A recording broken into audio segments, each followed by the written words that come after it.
Hello students, अभी जो आपका मैं टॉपिक पढ़ाने जा रहा हूँ वो है आपका एक बहुत ही मुख्य टॉपिक जो एग्ज़ाम में काफ़ी हद तक आपको परेशान भी करता है।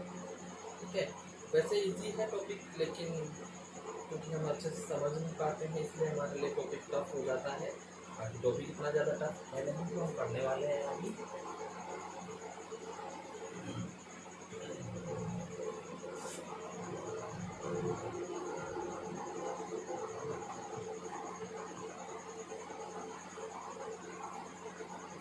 ये जो टॉपिक है हमारा टॉपिक है पैसेज। क्या है ये? पैसेज। पैसेज कौन से वाले आते हैं? अपने अनसीन पैसेज जो हमारे होते हैं उसकी बारे में बात कर रहे हैं। कौन से? Unseen passage.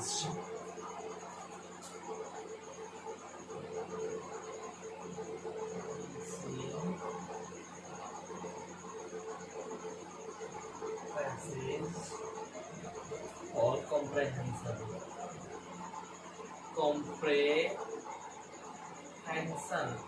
कॉम्प्रेहेंशन के लिए जो अनसीन पैसेज होता है, आज हम वो अनसीन पैसेज पढ़ने वाले हैं। ठीक है, चलिए स्टूडेंट्स स्टार्ट करते हैं। अनसीन पैसेज में क्या क्या होता है?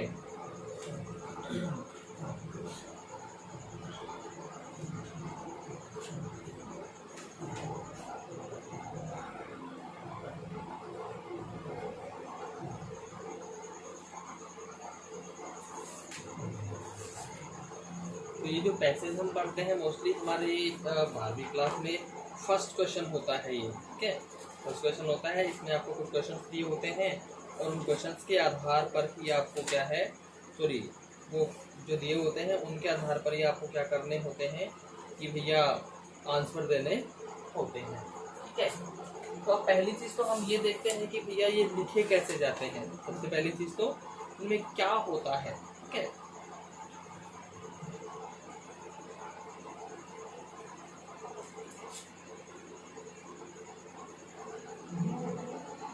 पॉइंट्स टू रिमेंबर, याद रखने योग्य बिंदु।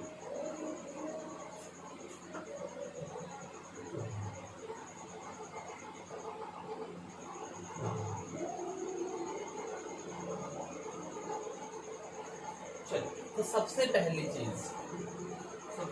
चीज हम क्या करें? अब आप कहेंगे सर सबसे पहले हम पैसेज को पढ़ लें। जी नहीं, पैसेज पढ़ने से भी पहले क्वेश्चंस को पढ़ें।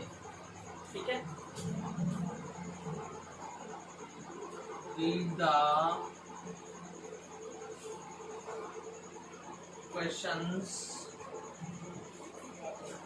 of passage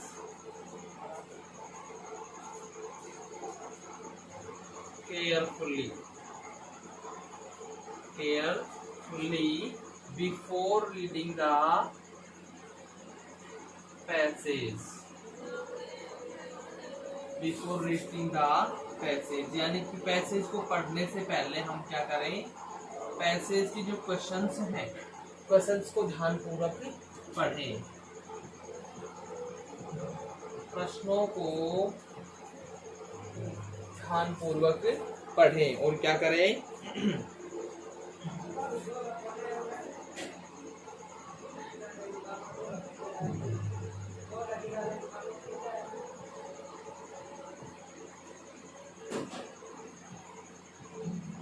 पढ़ने से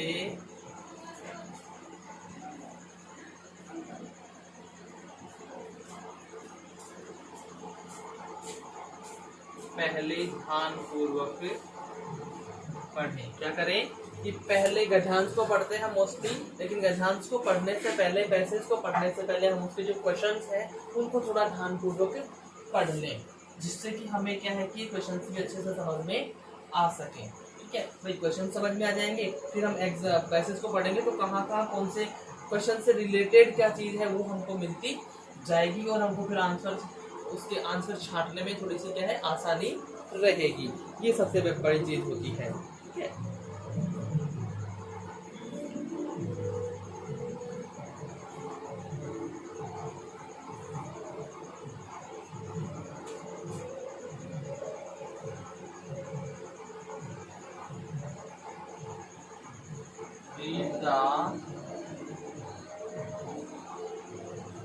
पैसेज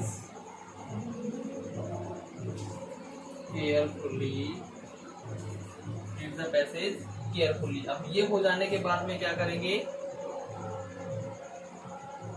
गद्यांश को ध्यान पूर्वक पढ़ें, ध्यान पूर्वक पढ़ें। यानी सबसे पहले क्या करना है, क्वेश्चंस को पढ़ना है और फिर बड़े ध्यान पूर्वक क्या करें, इसको पढ़ें, जिससे कि आपको एक एक चीज इसकी समझ में आ सके, क्लियर हो सके। ठीक है,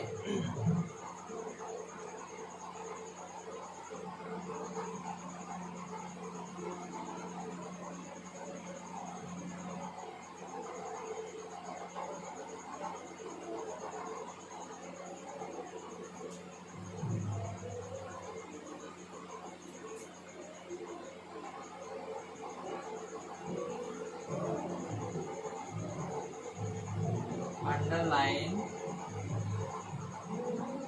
the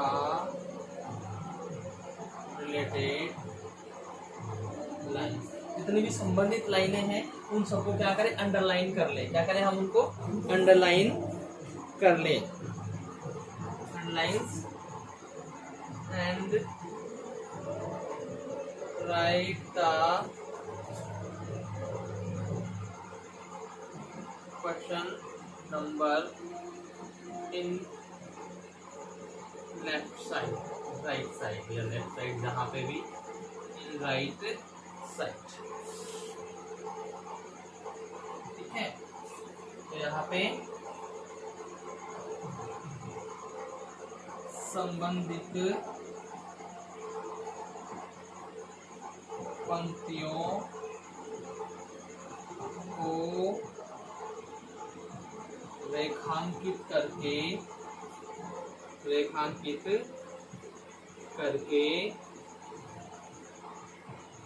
दाईं तरफ लिख लें, दाईं तरफ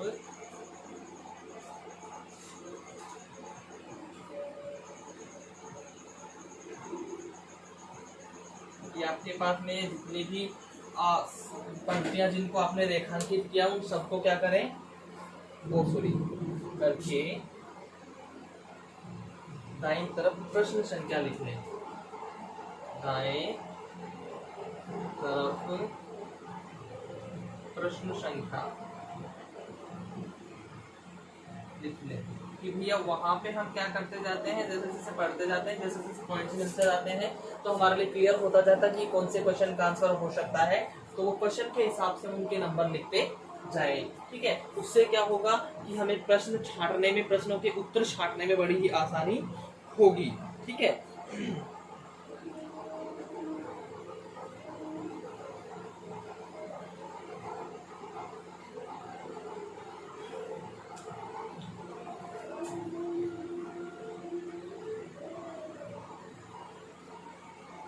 again read the question। दोबारा क्या करें, क्वेश्चंस को पढ़ें। यहाँ पे आप क्या करेंगे, दोबारा से क्वेश्चंस को पढ़ें, बड़े ही केयरफुली, बड़े ही ध्यान पूर्वक ढंग से। और क्या करेंगे, एक क्वेश्चन को एक ही बार में,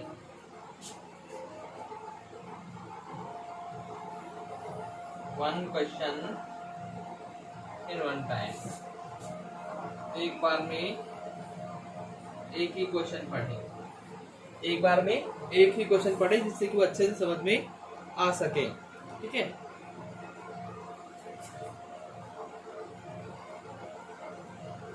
अंडरस्टैंड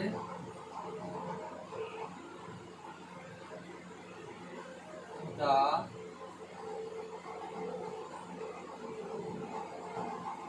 क्वेश्चन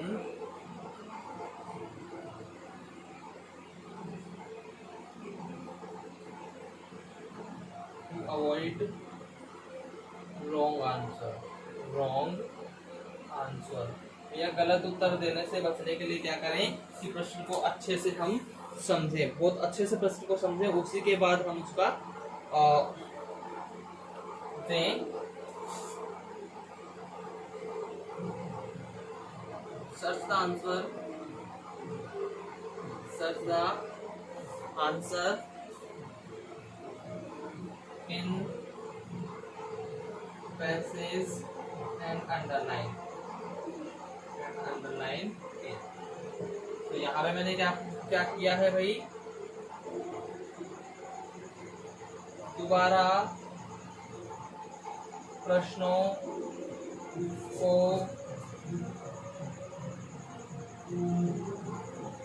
ध्यानपूर्वक पढ़ें। एक क्वेश्चन को एक बार में पढ़ें, एक बार में एक ही प्रश्न, एक बार में एक ही प्रश्न। क्लियर है? चलिए,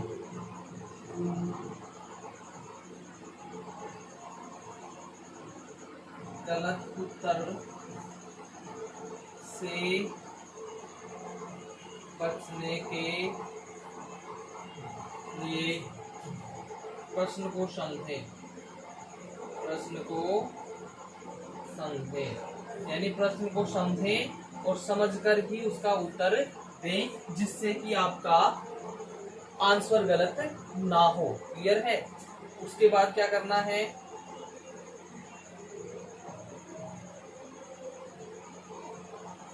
पैसेज से उत्तर ढूंढकर रेखांकित कर लें, रेखांकित कर लें। भाई एक एक करके क्या करें, आप प्रश्न से एक एक प्रश्न का उत्तर ढूंढते जाएं और उनको क्या करते जाएं, उनको अंडरलाइन करते जाएं। उसके बाद फिर एक साथ सारे क्वेश्चन के आंसर हम लिख देंगे। यानी एक एक क्वेश्चन, यानी कि पहले एक छांट दिया फिर उसका पहले उत्तर लिखे नहीं, पहले हम सभी प्रश्न के अंडरलाइन करके आंसर छांट ले। भाई इसका आंसर ये हो सकता है, इसका आंसर ये हो सकता है। यानी सबसे पहले हमें क्या करना है, सभी के जो आंसर हैं, आंसर हमको छांट लेने हैं। आंसर छांट के उसके बाद में लास्ट में हमको राइट करना है, उससे पहले हमने लिखना नहीं है। क्लियर है? तो ये 4 चीजें मैंने आपको भी बताई है। ठीक है,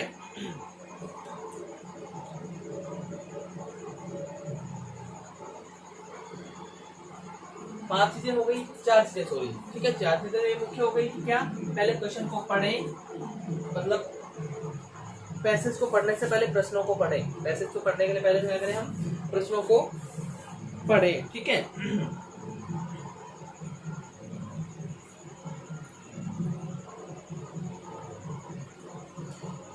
चलिए 5 पॉइंट भी यहाँ पे लिख लेते हैं।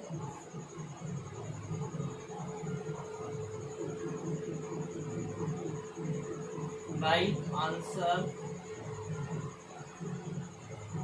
According to tense. ठीक है कि नहीं? Tense, person and number of subject. Tense, person and number of the subject.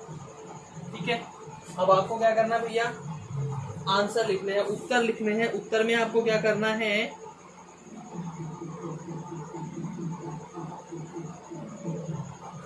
और इसमें भी क्या है, आंसर जब आपका जो आंसर है वो क्या होना चाहिए भैया, answer should be short, tricky। Short भी होना चाहिए, ट्रिकी भी आपका आंसर होना चाहिए, and complete without any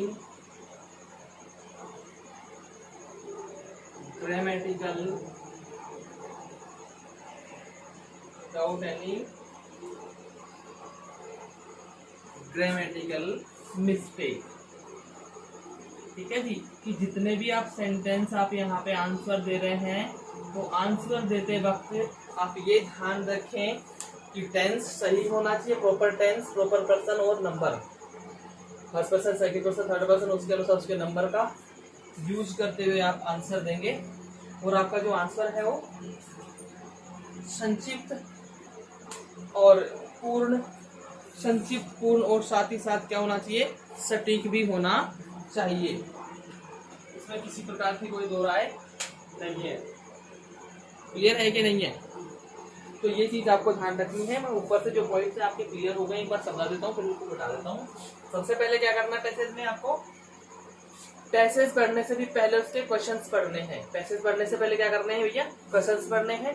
questions पढ़ने के बाद में पैसेज को बड़े ध्यानपूर्वक आपने पढ़ना है। उसके बाद में आपने क्या करना है कि जो भी रिलेटेड, जो संबंधित लाइन्स हैं उनको हमने अंडरलाइन कर देना है और उसको क्वेश्चन नंबर के हिसाब से राइट साइड में लिख देना। सिर्फ क्वेश्चन नंबर लिखना है कि भाई इस पैसेज में ये क्वेश्चन का आंसर है, वो आप राइट साइड करके लिख दीजिए। एक बार फिर से ध्यानपूर्वक प्रश्नों को पढ़िए और एक एक करके एक टाइम में एक ही प्रश्न का आंसर देने की कोशिश कीजिए।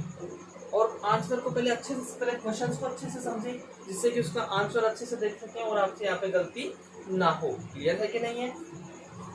उसके बाद आप क्या करेंगे, आंसर पैसेज में ढूंढें और उसको अंडरलाइन करते जाएं। यानी जो भी आंसर आप ढूंढ रहे हैं उसको अंडरलाइन करते जाएं, जिससे आपको बता रहे हैं, नोट करते जाएं। क्वेश्चन नंबर 1, 2 जो भी है आप उस हिसाब से करते रहें। पांचवा क्या है, आपका जो आंसर है वो टेंस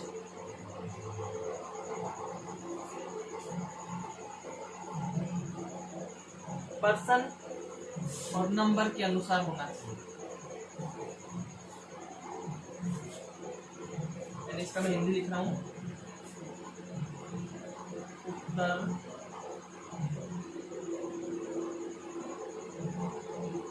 टेंस तथा सब्जेक्ट के पर्सन थर्ड के पर्सन तथा नंबर, नंबर बोले तो सिंगुलर या प्लूरल के अनुसार होना चाहिए। कि आपका जो आंसर हो वो टेंस का उसमें प्रॉपर ध्यान रखा जाए। ठीक है,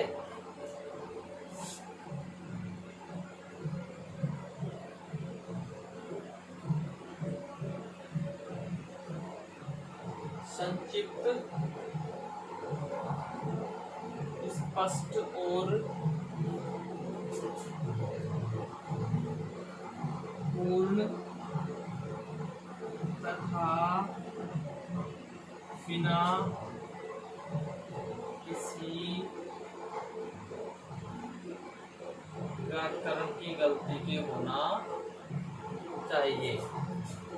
यानी कि आप जो आंसर लिखें उसमें किसी प्रकार की ग्रामेटिकल मिस्टेक नहीं होनी चाहिए, ग्रामर के अनुसार कोई भी गलती उसमें नहीं होनी चाहिए। अगर ऐसी कोई गलती है तो मतलब आपका आंसर भी गलत हो सकता है। ठीक है,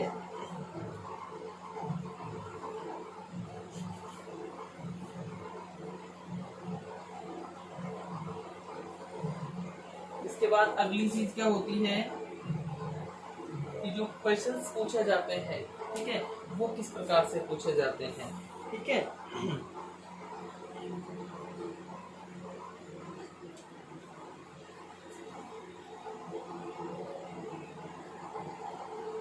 questions of the passage start begin with the following words। यहाँ पे मैं कुछ शब्द आपको लिख के बताऊंगा, उनसे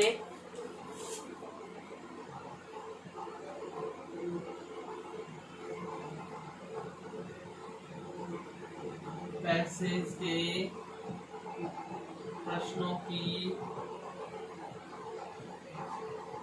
शुरुआत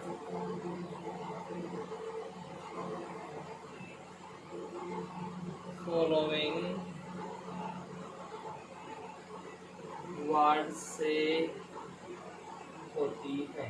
चलिए, तो ये वर्ड्स अब कौन कौन से हैं वो हम देख लेते हैं। तो यहाँ तक आपको क्लियर हो गया भाई। सबसे पहले क्या करना है, पैसेज के क्वेश्चंस को पढ़ना, फिर पैसेज को पढ़ना, फिर से क्वेश्चंस को पढ़ना, फिर एक एक करके आंसर ढूंढने की कोशिश करना, अंडरलाइन करना, क्वेश्चन नंबर नोट कर देना।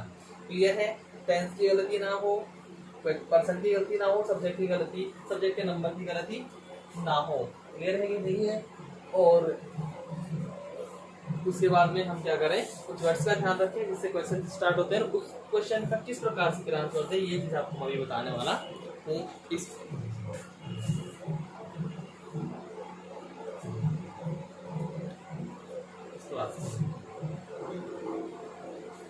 चलिए, अगर इसको रब कर देते हैं, फिर आपको बताते हैं कि कौन से क्वेश्चन किन किन वर्ड से क्या क्या क्वेश्चन हो सकते हैं, फिर हम आंसर दें तो उनमें किन चीजों का ध्यान रखें।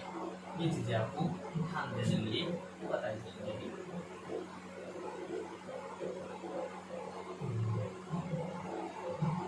और बड़ी ध्यान देने योग्य चीजें भी हैं जो आपको अभी बताने वाला हूँ।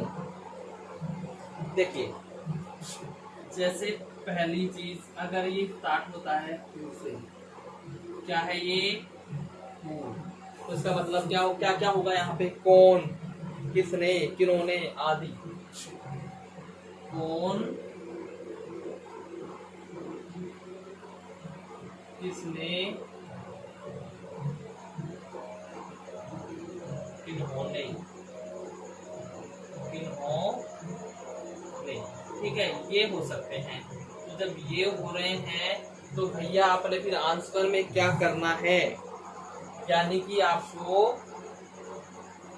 व्यक्ति या व्यक्तियों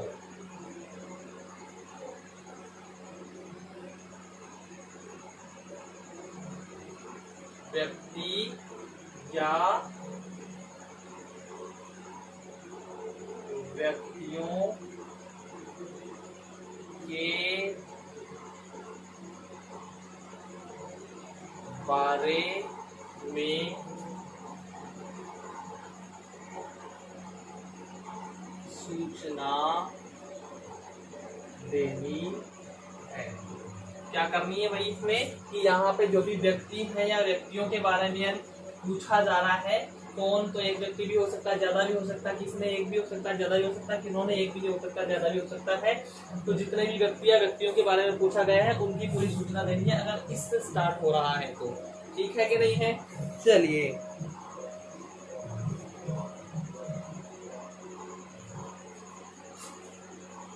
ये दूसरे नंबर पे हम लेते हैं भाई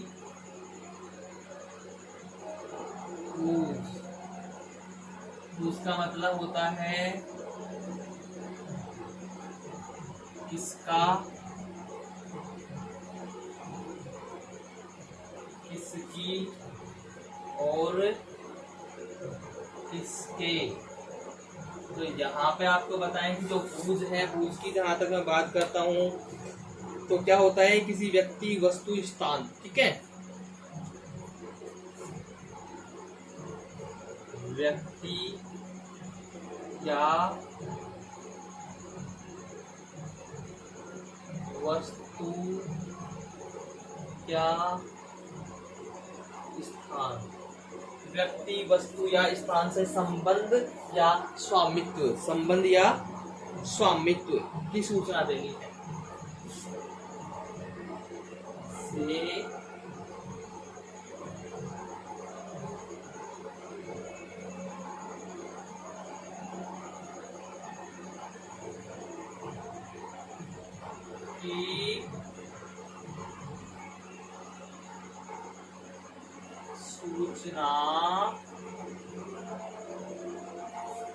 की सूचना देनी है।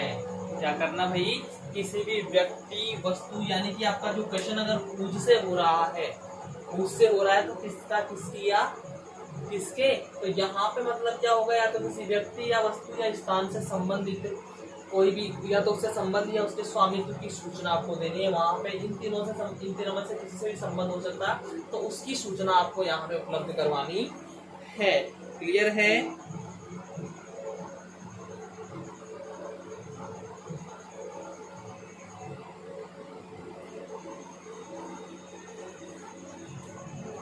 इसके बाद मैं बात करूं whom की। ये क्या हो गया? whom, किसको। क्या होता है? किसको, किससे, किसके, किसको,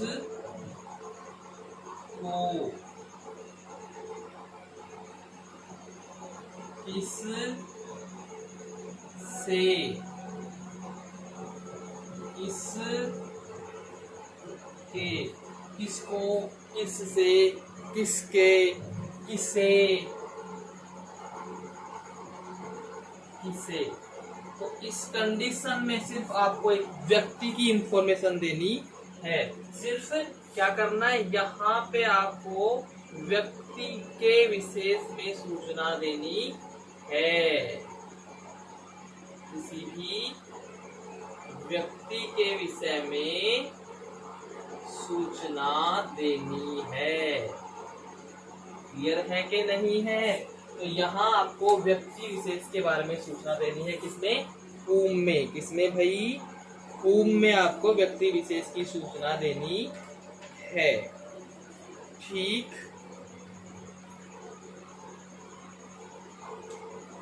फिर आ जाता है आपका which। which का आपको पता ही है भाई, कौन सा या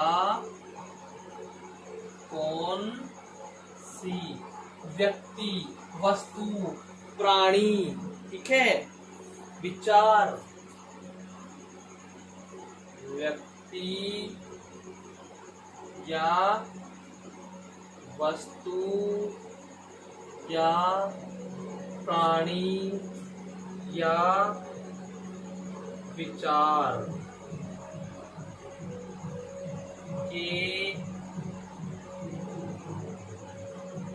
बारे में सूचना देनी है। यहाँ किस बारे में सूचना देनी है? किसी व्यक्ति, वस्तु, प्राणी या विचार के बारे में। किससे क्वेश्चन हो तो विच से। अगर आपका क्वेश्चन है विच से, तो व्यक्ति, वस्तु, प्राणी या विचार के बारे में आपको सूचना देनी है। क्लियर है?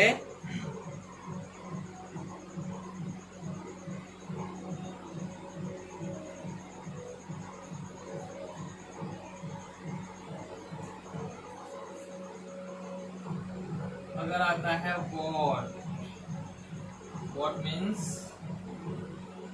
क्या, और इसका मतलब भी कौन सा या कौन सी होता है। कौन सा या कौन सी, और का मतलब क्या, कौन सा या कौन सी होता है। तो यहाँ पे वस्तु या विचार के बारे में सूचना देनी है। यहाँ किस बारे में सूचना देनी है भाई आपको? वस्तु या विचार के बारे में। किसमें? वोट से अगर आपका क्वेश्चन शुरू हो रहा है। क्या भाई? वोट से अगर आपका क्वेश्चन शुरू हो रहा है। अगर है ये when का मतलब हो गया कब या इस समय। तो यहाँ पे आपको समय के बारे में जानकारी देनी है। ठीक है, समय से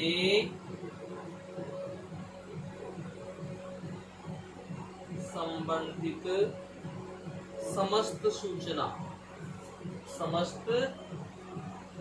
सूचना देनी है। यहाँ आप समय से रिलेटेड जितनी भी सूचनाएं दे सकते हैं वो आप व्हेन में देंगे। किसमें देंगे? व्हेन में देंगे। ठीक है। इसके बाद अगर आ जाता है वेयर, क्या आ जाता है? वेयर यानी कि कहाँ या किस जगह है। तो यहाँ क्या होगा भाई? स्थान से संबंधित, स्थान से संबंधित समस्त सूचना देनी है।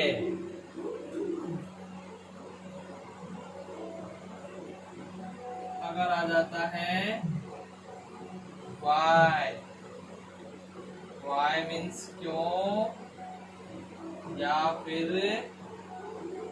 किस लिए, क्यों या किस लिए, तो कारण बताने या जानने के लिए, कारण बताने या कारण जानने के लिए। क्लियर है स्टूडेंट्स? तो अभी तक ये चल रहे हैं WH वर्ड।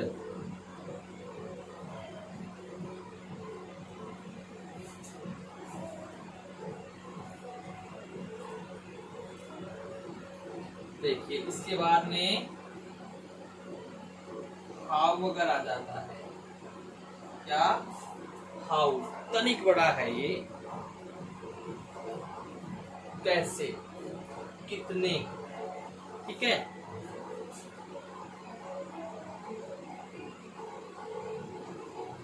कैसे, कितने, कितनी, किस प्रकार से, किस साधन से, है क्या नहीं है? किस साधन से। तो ये कैसे, कितने, कितनी, किस साधन से, तो यहाँ पे क्या होता है कि भाई कोई कार्य कैसे, किस ढंग से, किस तरीके से, है कि नहीं? उम्र या हालात, कार्य कैसे, ठीक, या किस ढंग या तरीके से, या हालात, या फिर तरीके से, या उम्र या हालात जानने के लिए।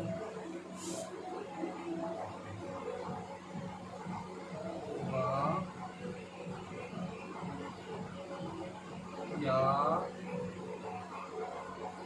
उम्र या हालात जानने के लिए। क्लियर है? चलिए, तो ये तो होगा अपने WH वर्ड। इन 9 में से अगर आंसर शुरू, क्वेश्चन शुरू होता है तो इस प्रकार से आपको आंसर का, इन चीजों का ध्यान रख के ये आंसर आपको करना होता है। यानी ये आपको उसमें मिल जाएंगे। ऐसे कैसे नहीं लिखना होता कि जैसे वो आ गया तो किसी व्यक्ति के बारे में उसमें सूचना दी गई होगी, वो सूचना आपको यहाँ पे अच्छी तरह से टेंस और सब्जेक्ट के पर्सन नंबर का ध्यान रखते हुए लिखनी है। क्लियर है कि नहीं? ऐसे आपको करना है। जैसे अब और जैसे WH वर्ड में हाउ है, इसके साथ बहुत सारी चीजें लग जाती हैं, है कि नहीं है? जैसे इसके साथ लग गया हाउ मच। तो यहाँ हाउ मच का मतलब हो जाता है कितना। हाउ मच का मतलब हो जाता है कितना या कितनी। इसका मतलब है कितना या कितनी। क्या है इसका मतलब? कितना या कितनी इसका मतलब होता है कि नहीं है भाई स्टूडेंट्स? होता है ना, हाउ मच, कितना या कितनी। तो यहाँ पे क्या होता है, मात्रा, मात्रा बताने या जानने के लिए।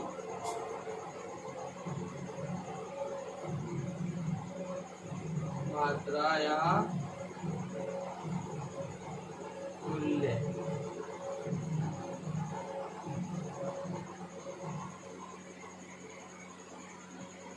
जानने या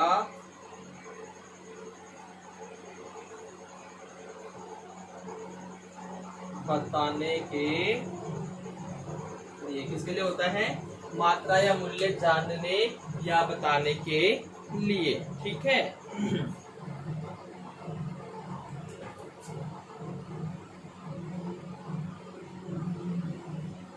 हाउ मैनी, हाउ मैनी का मतलब हो गया कितने, हाउ मैनी का मतलब हो गया कितने,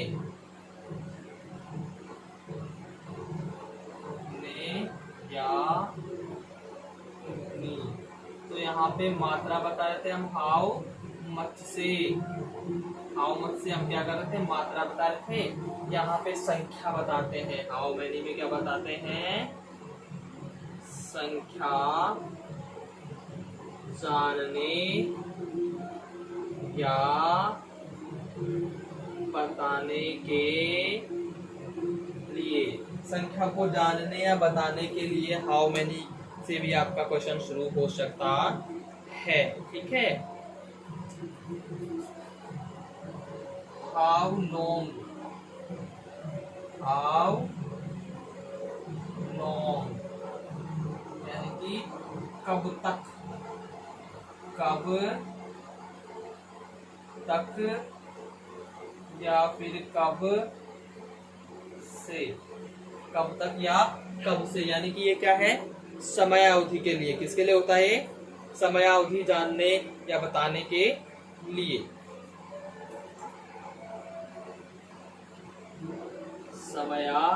समयावधि बताने या जानने के लिए। क्लियर है स्टूडेंट्स? चलिए आगे बढ़ते हैं। इसमें आ जाता है हाउ फार। क्या आ जाता है, हाउ फार।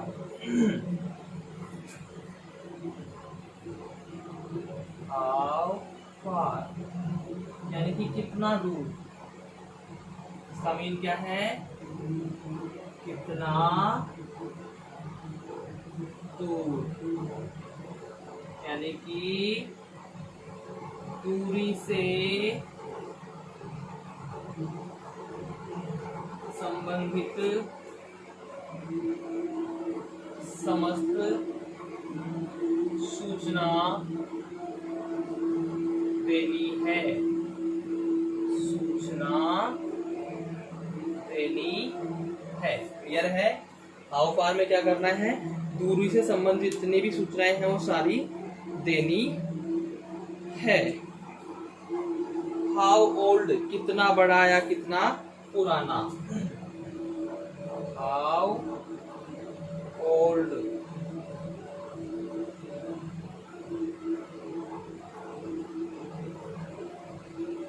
कितना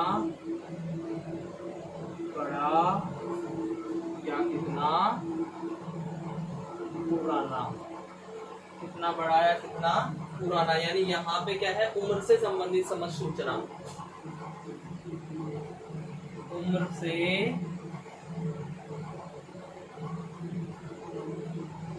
संबंधित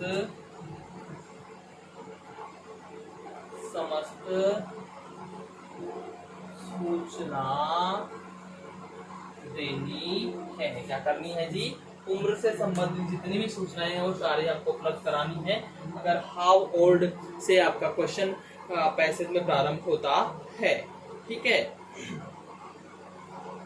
how often, how often, how often यानी इसका मतलब हो जाता है कितनी बार या फिर कब कब, कितनी बार या कब कब। तो यहाँ पे मैं अगर बात करूं तो यहाँ पे बारंबारता को क्या किया जाता है, कि सूचना के लिए बारंबारता की सूचना दी जाती है। बारंबारता की सूचना के, ठीक है। तो ध्यान देंगे भाई, इतने प्रकार से आपके क्वेश्चन स्टार्ट हो सकते हैं पैसेज के।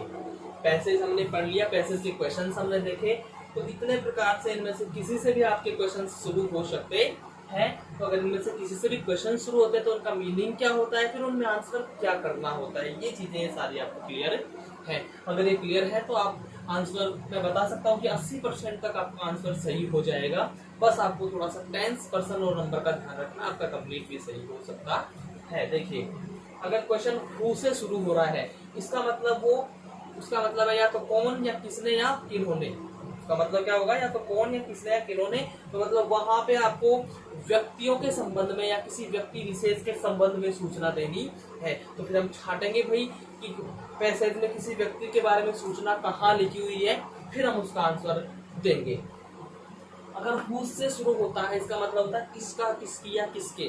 तो यहाँ पे हुज से शुरू हो रहा है तो हमसे किसी व्यक्ति की सूचना भी मांग सकता है, वस्तु की सूचना भी मांग सकता है, या स्थान की सूचना भी मांग सकता है। तो यहाँ पे हुज मतलब क्या है, किसी व्यक्ति, वस्तु, स्थान से संबंधित जो सूचना होती है, उसके अधिकार की जो सूचना होती है। तो हम ढूंढेंगे कि भाई किसी वस्तु, व्यक्ति या स्थान से संबंध की सूचना कहाँ पे आ रही है, उसके स्वामित्व की सूचना कहाँ पे आ रही है, तो फिर वो ही इसके आंसर में लिखा जाएगा। ऐसे ही हुम में किसको, किससे, किसके और किसे।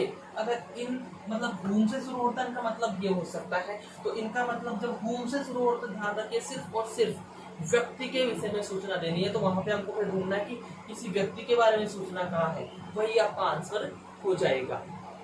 ऐसे ही बीच में कौन सा, कौन से, तो ये किसके लिए, व्यक्ति के लिए भी होता है भैया, वस्तु के लिए भी होता है, प्राणी के लिए भी होता है, और विचार के लिए भी होता है। वस्तु, व्यक्ति, प्राणी या विचार, इसके बारे में होता है। तो अगर इससे क्वेश्चन शुरू हो रहा है तो आपको पैसेज में क्या ढूंढना है, या तो किसी प्राणी के बारे में कोई सूचना दी जाएगी, या व्यक्ति के, वस्तु के बारे में, या व्यक्ति या विचार, इनमें से किसी के बारे में अगर कहीं सूचना, तो फिर वही आपका इसका आंसर हो जाएगा। इसी प्रकार से इन सारों में आपको आगे बढ़ना है। जैसे व्हाट का गया, क्या, कौन सा, कौन सी, तो किसी वस्तु या विचार की वहां पे सूचना लिखी होगी पैसेज में कहीं ना कहीं, वही सूचना आपका आंसर हो जाएगी।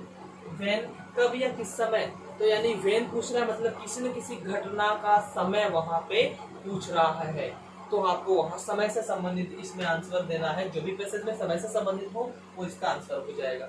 वेयर, कहाँ, किस जगह, कहाँ, किस जगह, सॉरी वेन समय से संबंधित हो गया। वेयर, कहाँ और किस जगह, यानी कि उसमें क्या पूछ रहा है, वेयर आ गया मतलब किसी स्थान विशेष के बारे में पूछ रहा है। तो हमने स्थान के बारे में जो भी जानकारी होगी वही आपका आंसर हो जाएगा। क्लियर है कि नहीं है।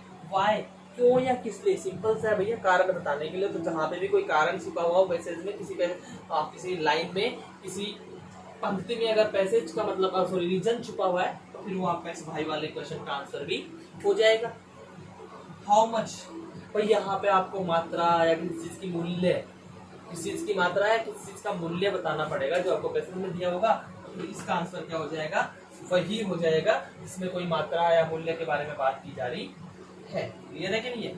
हाउ अगर आ गया तो मतलब क्या है कि किसी कार्य को कैसे किया गया है, किस ढंग से, किस तरीके से, या उम्र या हालात, इनमें से कोई सी भी चीज अगर पैसेज में है तो वही फिर आपका इस वाले का आंसर हो जाएगा। हाउ मैनी, जैसे यहाँ पे मात्रा मूल्य जाननी थी, यहाँ संख्या बताने या जानने से संबंधित सूचना होगी, वही इसका आंसर होगा। यहाँ पे कितने टाइम से, कितने समय से, कब से कब तक, वो समय अवधि को बताने वाली या जानने वाली जो सूचनाएं होंगी उसका आंसर, ये इसका आंसर वो हो जाएगा। हाउ फार, कितना दूर, मतलब डिस्टेंस से रिलेटेड, दूरी से संबंधित जो भी सारी सूचनाएं उसमें दे रखी हैं वो इसका आंसर हो जाएगा। कितना पुराना है, कितना बड़ा है, यानी उम्र से संबंधित, समय, वर्षों से संबंधित जो चीज सूचना दी हुई है वो इसका आंसर हो जाएगा। और कितनी बार हो रहा है, कब कब हो रहा है, वो सारी सूचनाएं अगर हैं बारंबारता की, तो वो हाउ पर आंसर हो जाएगा। क्लियर है स्टूडेंट्स? तो ये सारी चीजें हमको ध्यान में रखते हुए एक मैसेज को क्लियर करना होता है। ठीक है, अभी अब यहाँ पे भी ये होता है कि भाई इसमें विशेष बिंदु कौन कौन से होते हैं ध्यान रखने के लिए। ठीक है, कि भाई जैसे डूडज आ गया हमारा, तो डूडज से जब हो रहा है तो भैया उसका आंसर कैसे दें, क्या करें, उसका आंसर कैसे दें। ठीक है, तो वो सारी चीजें हम आपको अगली क्लास में बताएंगे। ठीक है, आज के लिए इतना ही काफी है, इसे आप थोड़ा सा ध्यान से पढ़िएगा, ये चीजें आपको समझ में आएंगी। अगली क्लास में और कुछ अच्छी चीजें इसके बारे में बताई जाएंगी। आशा करता हूँ यहाँ तक आप काफी अच्छे से समझ में आया होगा। भी अगर कोई परेशानी रहती है तो आप हमारे कमेंट बॉक्स में अपनी परेशानी डाल सकते हैं, आपको समाधान दिया जाएगा। Thank you very much students.